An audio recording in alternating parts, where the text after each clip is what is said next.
Hey everyone, welcome back to another episode of the Rewind Zone here on RUE MORGUE TV. I'm your host, Yasmina, and I love just sitting here talking about my favorite 80s and 90s low-budget movies that nobody ever talks about, because it's a travesty that some of these movies have just slipped under the radar and lost in history. So today we are discussing a part 2 of a series that has absolutely nothing to do with part 1 or 3 or 4. And that movie is... Lord have mercy. Now, it's one of us. The Bite.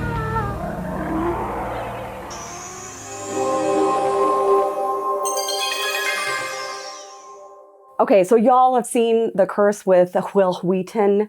Will Wheaton of Stand By Me must stand alone against The Curse, a film by David Keith from a story by H.P. Lovecraft.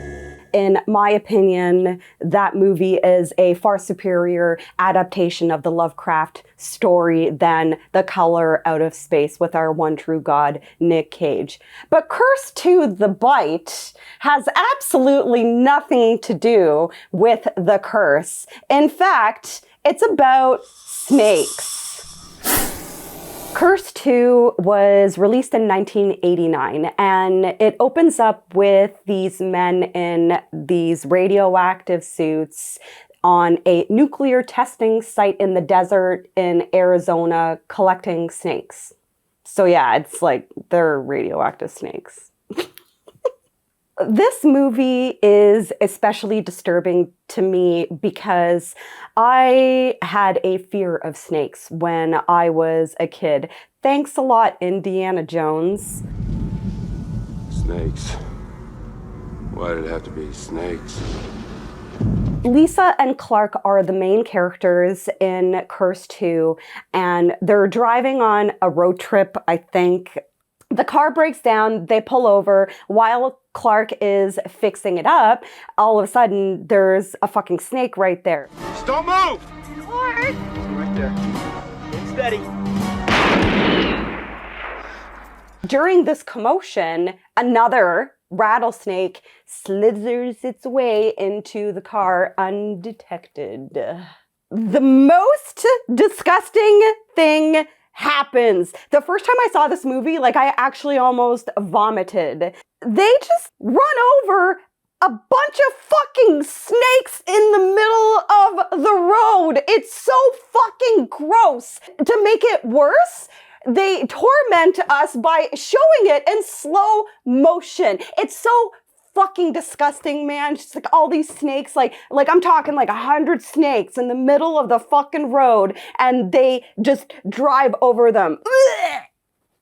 So then Lisa and Clark, they find a hotel, and while they're unpacking the back of the car, Clark reaches his hand in and yowza! He gets bit by the snake. Luckily, there's an unlicensed doctor who just happens to be Jamie Farr from MASH. Colibrid family. Harry, you mean you really know them? That's the scientific name, Georgie. Around here, you call them chicken snakes. So he gives them an antidote, bandages up the hand, and then Lisa, Clark, they go off their hotel room and fuck, and of course, saxophone is being played.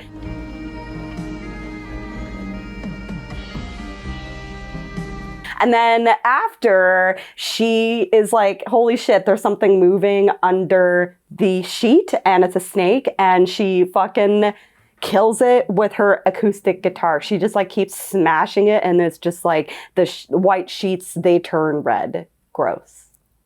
The next day, they head out. But then Mash realizes that the snake that bit him is actually one of the radioactive snakes. And he's like, fuck, I gave him the wrong antidote. So being the, kind, unlicensed doctor that he is, decides to hunt them down so he can help them. They decide to go out on the town to a country bar. And while Lisa is dancing with some rando, fucking Clark's like radioactive rage starts to go off.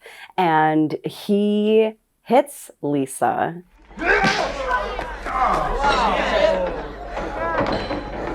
And he goes to the bathroom to puke. But then the guy that was dancing with Lisa, like, fucking, like, comes in there. He's like, yeah, you want to pick a fight with somebody? Pick a fight with me, blah, blah, blah. He's fucking smoking a dart, and he puts it out on his hand, and then that sets off even more radioactive rage. So Clark breaks his fucking arm.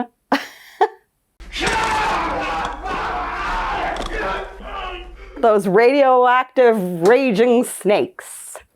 Oh God, this part is like so ridiculous. Okay, they're driving the next day and she's behind the wheel and Clark's disgusting, infected, like bandaged hand starts to like fucking give her a hand job while she's driving.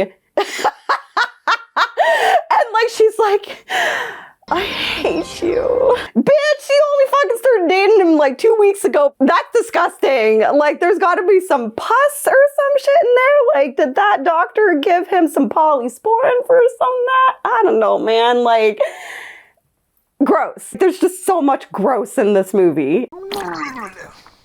Okay, so at this point, we got like an idle hands situation. He goes into the sleazy gas station bathroom and finds an axe and tries to cut his hand off. It seems to have a mind of its own and is like, I'm not gonna let you kill me. But then he's like, fuck this, and just starts like banging his hand on the wall, on the sink. And then like finally he fucking like chops it off.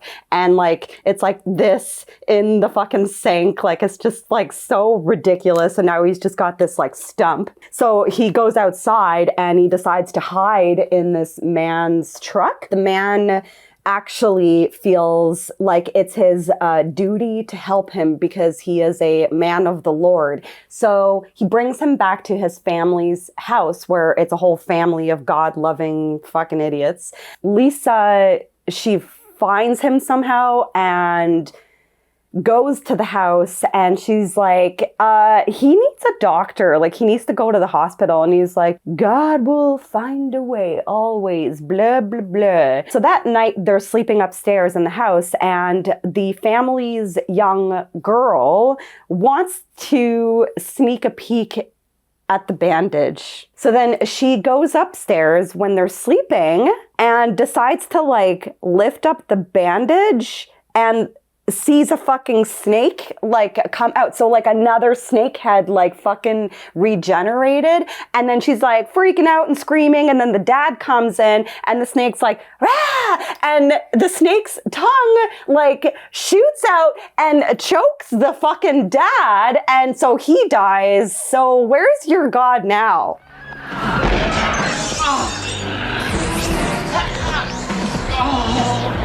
I just have to say something at this point.